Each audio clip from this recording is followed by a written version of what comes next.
everyone, it's me again, Brittany, and I'm here today to give you my August wrap-up, my Newts wrap-up, my Mythathon wrap-up, all rolled into one because, you know, it all happened in August. So I'm really excited to share all these books with you. Let's give you a couple of stats first because I think that would be fun. So the amount of books that I read this month were 16. Yes, 16. You heard that correctly. Oh my god. With an average star rating of 4.18, which is actually mad decent, so I'm very okay with that. And with 6,030 pages being read. Let's all give me a round of applause because this is literally never gonna happen again. It was a good month. Let's kind of give you just like an overview. At the end of the day, I actually didn't end up getting my alchemist position that I really wanted to. I'm still deciding. I think I want to print out the degree sheet anyways and get like a stamp and like stamp failed on it just because I want a record of it all. I think it would be fun. And as far as Mythathon goes, I actually did finish all of the books that were on my Mythathon TBR for the Mythathon. It was a really fun, very casual readathon for me, and I hope that all of you guys that were participating and that were on my team had a great time as well, and that you guys enjoyed the group book as much as I did, because I actually did like it quite a bit. So let's go over the actual books that I read this month, because there's a few and I'm not gonna be here all day. I just won't. So the first book that I finished this month was The Rose and the Dagger by Renee Audier. I gave this book 3 stars. Shahrazad was forced to marry the Caliph of Khorasan in the first book, which was a death sentence, seeing how every single woman he had ever married wound up dead the next day. But she wasn't gonna go down without a fight. Rose and the Dagger is the second book in the Wrath on the Dawn duology, I believe. It is very lovely. I love the scenery that Renee Audier is able to portray. I think she has a very beautiful way of writing. One of my main complaints in the Wrath on the Dawn had been that Renee Audier was trying a little too hard with her writing. Like, her writing wasn't advanced enough yet for what she wanted to do with it, and I think with The Rose and the Dagger she has improved quite a bit on how she writes, and I did actually end up liking it a lot more. That being said though, it had a couple of the tropes that I'm not insanely fond of. I think for the most part The Rose and the Dagger was a very slow moving book, so even though the writing had improved, the pacing really took a hit, and at the end there happened to be a death that kind of gets undone, if you know what I mean. This is a common thing that's been happening in fantasy lately, and it's kind of annoying because even in books that I love, and even in characters that I love, if you're gonna kill them off, just kill them off, because if not, don't kill him off. That's like my only suggestion, you know? So it's not something that I'm terribly fond of, but yeah, that's why I give it a 3 stars. The second book that I read this month was The Last Wish by Andrzej Sapkowski. I gave this book 5 stars. I loved it. It was everything that I could have wanted and more. You guys know that I'm a huge Witcher fan, so let's talk about it. Geralt is a Witcher, a class of mutated humans who were made with only one goal in mind, and that is to destroy all the monsters that roam in their world. And this one in particular is actually a collection of short stories of some of Geralt's adventures. I loved this a lot. I really found Geralt to be an amazing character. I've been playing The Witcher for the past couple of years, 3 years maybe, and I loved the game, and I knew that one day I would want to start this series, and this is how they start. This is actually a collection of short stories. The next book is also a collection of short stories, and then starts the actual storyline that we get to see in The Witcher, so I'm really excited to keep on chugging along because I really enjoyed this. It's very fast-paced, it's very fascinating, it's giving you such a cool look into the world. I think that having played the video game gave me a really nice backstory on everything. I think without it, it might have been a lot of information, but instead it was just like, I'm watching him do another adventure. So I really enjoyed it in that aspect. It felt like a video game just because it was short stories, and yeah. Oh, a few of you guys mentioned in one of my vlogs where I was talking about this, I was saying how shocked I was that Dandelion, one of Geralt's friends that's in the video game, who I've always pronounced as Dandelion, was pronounced Dandelion in the audiobook, and I was shocked because I was like, well, audiobook people must know what they're talking about, and a whole bunch of you commented that no, they have no idea what they're talking about. It is pronounced Dandelion. So thank you for clearing that up for me, because I really was having a crisis because it's Dandelion, you know? It's a crisis. Next up is 4 Dead Queens by Astrid Schultz. I gave this book 3.5 stars. Yeah. Carolee is a skilled thief and liar of Kadara, while Varen, on the other hand, is an upstanding citizen. So when Carolee steals a package that Varen was taking from the castle, their lives twist in the most unexpected of ways, because they're going to have to team together for the sake of Kadara's future. So yeah, I did really enjoy this for the most part. This took a hit in the fact that it is supposed to be a mystery. There is a lot of mystery going on. There are these murders that are happening that they're trying to solve and that we don't know who the killer is, and it's a very large part of the plot of this story. And unfortunately, where the mystery came in, I just wasn't very surprised for most of it. And the ending did have a pretty nice shocking twist, but it was, I don't know, I wanted it to be better. Like the way that it ended, I was like, oh, okay, so that was the killer.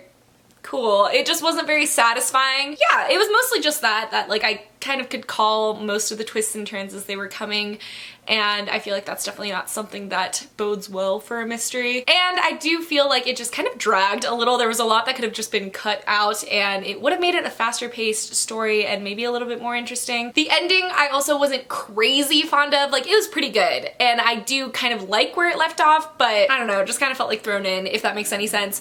But overall, it was a really good story. I did really love the world of Kadara. It's so fascinating the way that they split it up into 4 separate quadrants that have to stay separate, because that is kind of the theory behind it, is that there are 4 queens that rule each of their own sections of Kadara, and all of the sections have to stay away from each other. They can't use each other's products, they can't do each other's things. Like, there's the skilled like math and science district, there's like the fashion style district, there's agriculture kind of district, and then the like sea life kind of place. And they're not allowed to kind of just like switch to each other's quadrants. They have to stay where they were born, and it is a very fascinating manner, and I think that the world building was done fairly well in that aspect. So yeah, and I like the idea of the 4 queens that come together to rule this world. The next book that I read this month was My Favorite Half-Night Stand by Christina Lauren. I gave this 4.5 stars. I actually really enjoyed this. I didn't expect to like it as much as I did, but it was on script and I was like, you know, I might as well listen to it. And so I went for it and I actually loved it. So let's talk about that, because it was a ride. So in this book, Millie was always one of the guys. She and her 4 best guy friends always hang out, and they're always single because they're professors at a school and they just don't really have time for all that dating stuff. But when a university function turns into a black tie gala, they all decide to team together to go on a dating site or a dating app and try and find dates for this. But after the guys kind of make fun of Millie for her style of profile, she decides to go out on her own and make a fake profile for herself. One where she can be more honest than she's ever been, because she's kind of been closed off for a really long time. But when she matches with one of her best friends in the group, one who she may have had feelings for, things definitely don't go as planned. I really enjoyed this. I liked the romance in it. I liked the talk about like opening up. It was very much ingrained in that because Millie had such a hard time opening up to people. She didn't want people to know that much about her. She loved talking about other people and like their lives, but she didn't really want to involve them in her own. Whether it was because she didn't want to make everyone sad or because she just didn't want everyone to have to know her business. So I enjoyed it in that aspect. I think that it was really well done. I loved Millie's character growth. I loved how the story ended. It went perfectly. It went exactly how I would have hoped it would have. Yeah, there was just barely anything that I didn't like. Like overall, I can't tell you why I didn't give it a 5 star. I think the biggest reason is like, you know when a book is 5 stars, you know, like in your soul is telling you that it's a 5 star. And unless it's that, it's gonna be 4.5 for me. So yeah, but I did really enjoy this. I've read like one Christina Lauren book before. It was Roomies. I really enjoyed that one too, but this one was way better in my opinion, and this one never gets really talked about, so I don't know guys, maybe check it out. The next book that I read this month was Magnus Chase and the Book of the Dead. I gave this book 4 stars. Yeah, it was the last book in the Magnus Chase trilogy, so there was a lot that happened. This whole series started off with Magnus Chase being a homeless teenager who dies while he's trying to fight a monster. And he then finds that death maybe isn't the last step for him, because he actually happens to be a demigod with one parent who is a Norse god.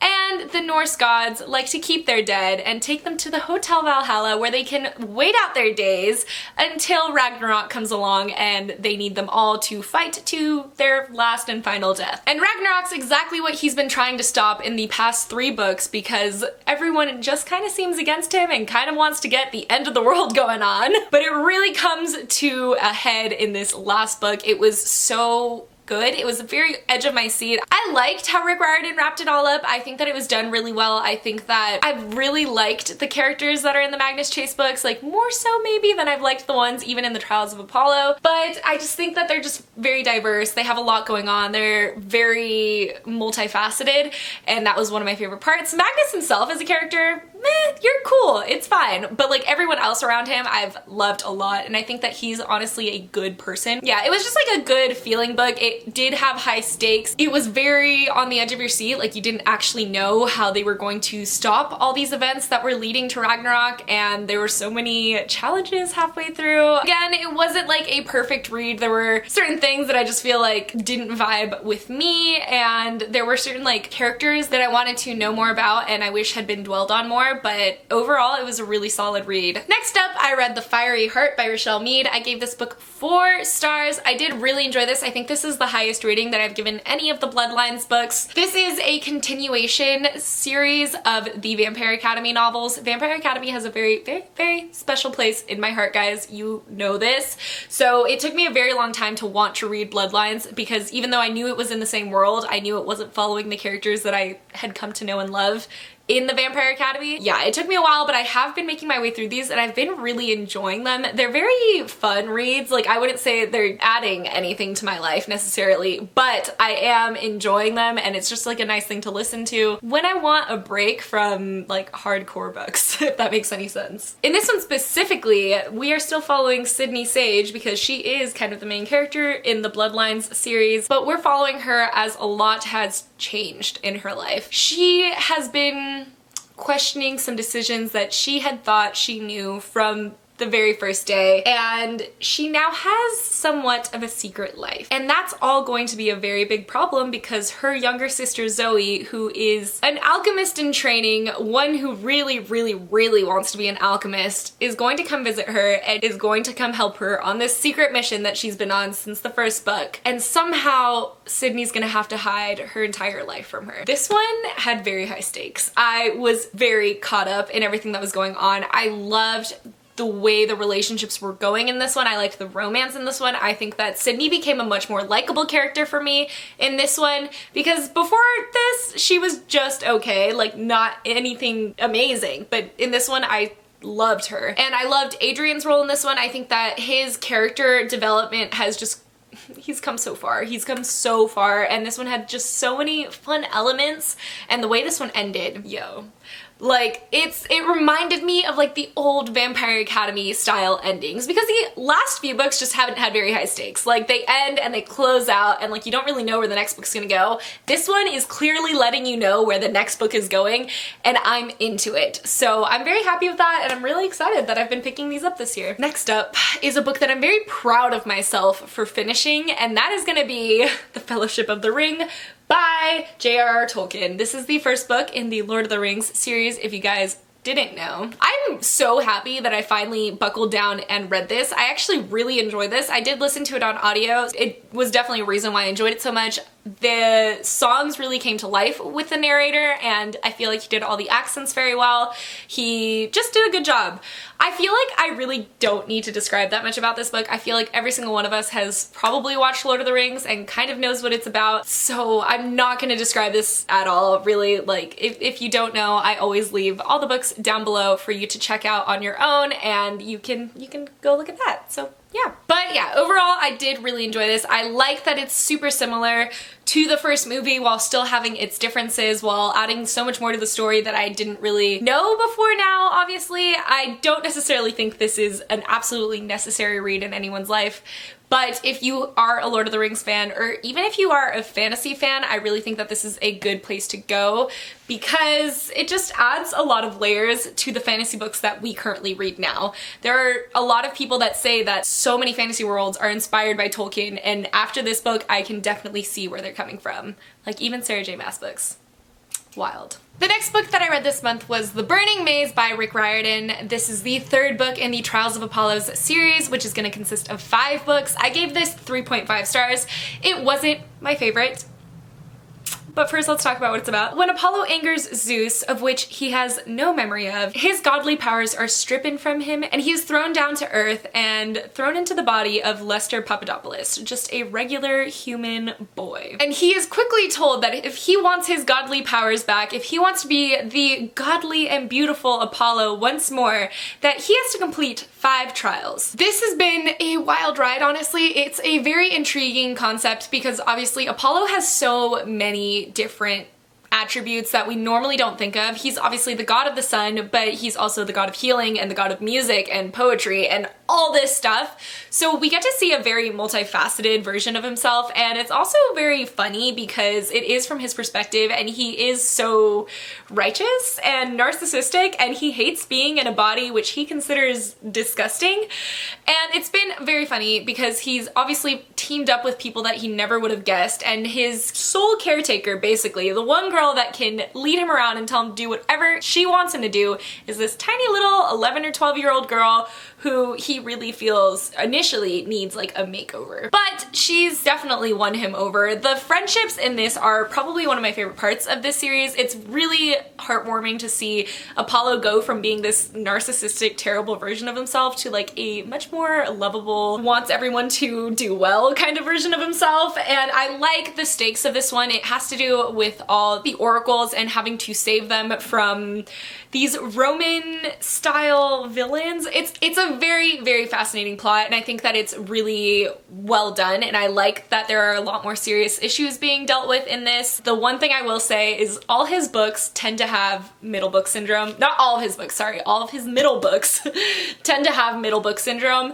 I felt this way with the Percy Jackson series, I felt this way with the Gods of Olympus series, and now I'm feeling this way with the Trials of Apollo. All his 5-book series, the 3rd book does not work for me for whatever reason, but I am really excited for the 4th book. I definitely feel like it's going to pick up a lot. There's already a lot that was left off at the end of this that leaves the stakes even higher. Okay, I'm really excited to talk about this, and that is The Sweetest Kind of Poison by Katie Wismer.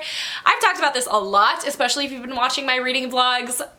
I'm really, really happy I read this. This is a BookTuber's self-published poetry collection, and it is absolutely phenomenal.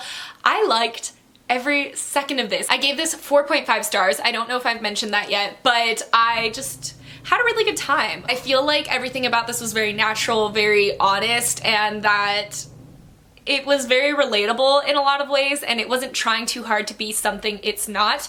She was so just straightforward with every little step of this. I think that my favorite parts were part 2 and part 5. I hate comparing this, but I mentioned this in my reading vlog. This was what I expected out of The Princess Saves Herself in this one. When I went into Princess Saves Herself in this one, I was expecting this kind of story, this kind of progression of events, the way that it was told. I just feel like this was so much more honest, and that's what I wanted out of it, while in that other poetry collection, I felt like it was less, if that makes any sense. I highly recommend anyone reading this. The only reason I didn't give this 5 stars was I've noticed like a few grammatical errors or like things like that, or not even grammatical errors, just I would have said things differently. So that's why, but overall, loved it. Kudos to her. Next up, I read the Song of Achilles, and I gave this 5 stars. I loved this so much. We follow Patroclus after he is exiled from his own home, after his father, the king, decides that he's just really not worth it anymore, and he lands in Achilles' home. Achilles, who is the best of the Greeks, Achilles, who is everything that his father would have wanted for him. And they end up forming an inseparable bond, and we get to follow Achilles from the perspective of Patroclus as he goes through his life and through the adventures that will meet him, and obviously to the ending that we all kind of know and love. I love the way that Madeline Miller did this. I think that she put a good twist on a story that I feel like all of us kind of know. There wasn't that about him being dipped in the river Styx. He was just seemingly invincible. He wasn't actually invincible, which was an interesting factor that I thought that she put in. I feel like I liked the other story, but this one still worked so well. I think that what really made this book stand out for me was the ending. Just, this isn't really a spoiler. I feel like everyone knows this, but I don't want to say it outright, but like seeing their endings, I don't know. It's really hard. I don't want to spoil anything. Just know that the ending was phenomenal and it made me feel a lot of emotions, and I was just shocked at like the brutality of it all and the evilness of it all, but also just the feel-good feelings. I don't know. I really don't know how to describe this. I really enjoyed this. I was worried that I wasn't gonna like this one nearly as much as I liked Circe, but I liked this more than I liked Circe. So yeah, that was a pleasant surprise, honestly. The next book that I read this month was Spellslinger by Sebastian de Castell. I gave this book 2 stars. I really didn't expect myself to like it as little as I did. I don't even really know how to describe this book. It follows Kellen, who is a mage, and he is like moments away from competing in his first magical duel without any powers. Like, he has little to no powers. He doesn't have any of his bands, which means that like he officially has mastered any of the elements that they're all familiar with. He is kind of an embarrassment to his family because he comes from a line of very powerful mages, and he's about to go into a magical duel knowing that he has no magic, but trying to turn it into a con game. And I initially just had a very different idea of how this was going to turn out. I thought that even though he was the underdog, he would kind of like build up in some way, but it went in a very different direction than I would have assumed originally. It had a lot more going on than I wanted it to originally. I kind of wanted it to be more focused on him trying to be a mage and trying to get his powers, and instead the story expanded into so many different storylines, which is good, and I know that it is a series, so that's why it happened that way, but I just didn't personally like the way it went. Overall, it was just mostly like the magical power nature of it all that really disappointed me and made me not as excited about this. This was kind of the group book for the Newt's Magical Readathon. As far as I know, I think Book Roast actually didn't like it either, so.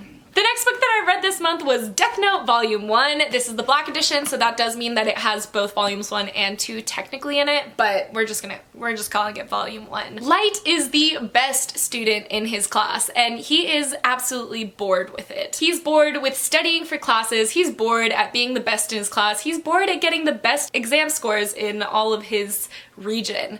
So when the Deathnote falls into his lap, he embraces it as fully as possible, and he decides that he is going to rid the world of all evil and save it from itself. But not everyone believes that his deeds that he is doing are from good intentions. Like Elle, who is a detective that has been set to discover who Light is and who this mass serial killer is that's killing off all the criminals in the world. I love this. I loved Deathnote. I used to actually watch the TV show in the dubbed like English version until it wasn't dubbed anymore, and then I just had to like read it, you know. So I loved this story from a long time ago, and I've always really wanted to get these like fancy black editions. I remember like when they first, I think, were coming out, or the first time I really noticed them and I was like, yeah, that's the one I want, but they were so expensive that I was like, never mind. But now I'm really glad that I've rediscovered this. It's a very interesting story. It's very good versus evil, very in between gray area, because how can you truly be evil if you're killing off the evil people in the world? If you're from Light's perspective, but how could you be good if you're killing so many people from Elle's perspective? And it's just really cool. We also get to see like the Shinigami, who is like these death gods. He's like really what controls the Deathnote notebook and kind of made it land on Earth because he was bored as well. Yeah, I don't know. I really enjoy these. If you like manga, if you like kind of like dark stories, and the art style in this is fantastic, give it a shot. If you've been thinking about it, give it a shot. Did I mention that I gave this 5 stars? Because I did. This one took me a while to read, but I finally did finish A Courser Terkel by Bridget Kemmerer.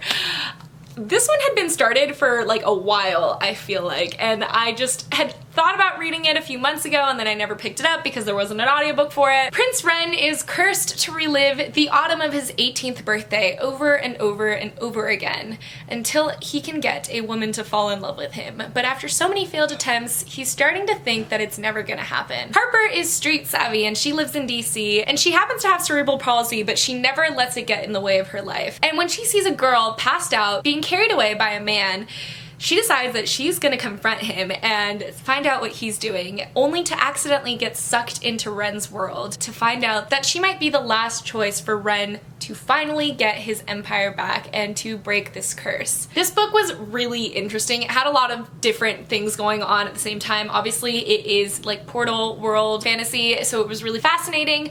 I like that we got to see DC. I like that we got to see Emberfall, and I really like that our main character didn't really want to be in Emberfall. I feel like personally, if I fell into a fantasy world, it would be hard to get me out of it, you know? But it was really interesting seeing it from a different perspective. I will say that sometimes this book kind of suffered from the not like other girls theme. Not even in the way that like she does have cerebral palsy and she has like different aspects of her life that she just knows better because of that, but in like different turns of phrases, like when she would see like a pretty dress, she's like, ugh, I can't believe other girls would like to wear dresses, or like things like that, like just the negative viewing of like girls that like that kind of stuff, and I didn't love that all the time. But overall, I really think that there was a lot of character growth for Harper. I think that she became a very amazing person towards the end. I really liked Ren's character growth as well, because even though he's been reliving his 18th birthday this whole time, he kind of hasn't grown into the kind of person that he should be, and I think that Harper helps him a lot with that. Overall, I did enjoy the romance. I don't really see this at all as a love triangle, not at all. I think that this was pitched to me that way and I didn't see it, so I don't know. If it's been pitched to you as a love triangle, just know like there's very minimal love triangling, if at all. Did I mention I gave it 4 stars? Okay. Next up, I read Sorcery of Thorns by Margaret Rogerson. I gave this book 5 stars.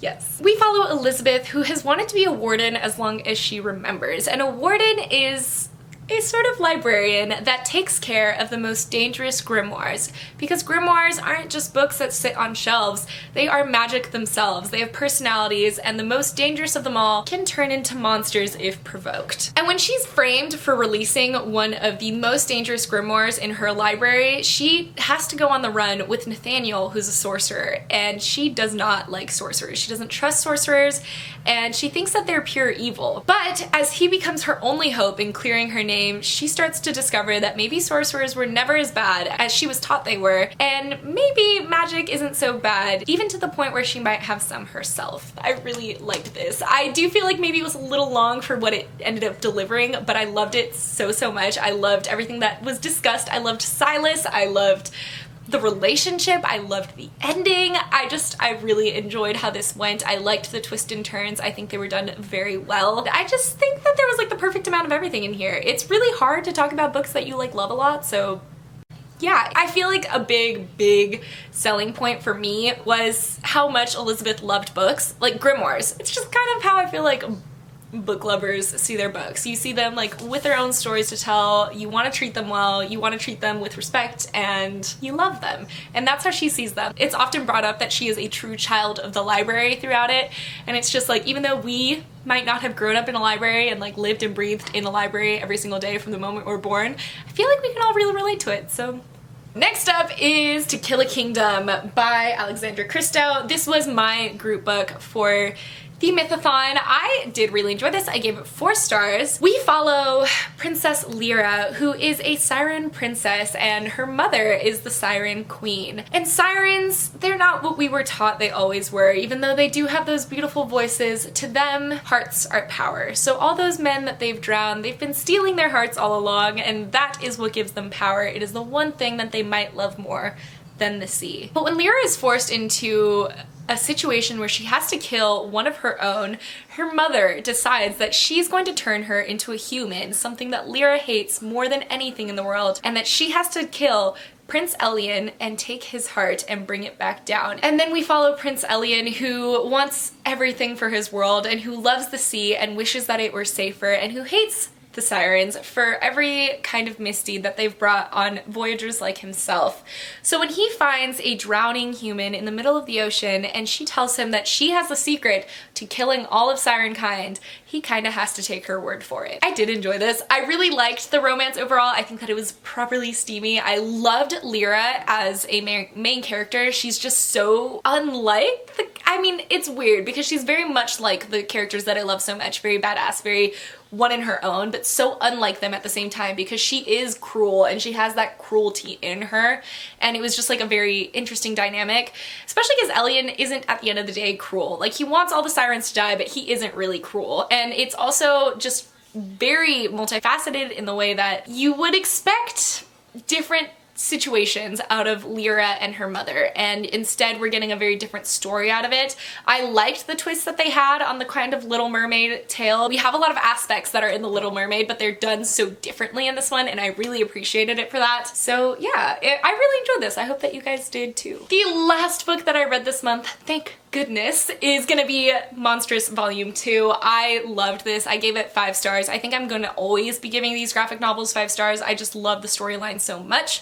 We follow Micah Halfwolf, who is a halfling. She is somewhere between the different species in her world, but she also has something else inside of her that is dangerous and unlike what anyone else has to deal with, a monster. It's good. I like the mythology. There's a lot of mythology in this. There's a lot of talk about the world. There's a lot of political kind of drama, but in a very fantastical way, and I really appreciate that. I love the art style. The art style is probably my favorite thing about this series, and I really like where this one went. I think that the first one was a little bit more dull for me, but this second novel was so much more interesting. It held my interest way more. I don't want to tell you guys that much about it because you should go into this kind of blind. Just know that it is pretty gruesome, pretty gory, but I like it, so. Those are all the books that I read in the month of August. I unfortunately was 1 book short from finishing my Newt's Alchemist career, and it's a bummer, but I mean, there's always next year to try and get the same thing, so we'll see how it goes. I am really happy though that I ended up finishing all the books that I sit down for my Mythathon TBR, because obviously I am one of the co-hosts for that, so I definitely wanted to keep up with that, and I'm glad that I did. Thank you guys so much for watching this long video. Let me know how many books you read in August, if you were participating in the Mythathon and how you did in that, and if you were participating in the Newts and how you did in that, because I'm terribly curious. So yeah, I will see you guys in my next one. Goodbye!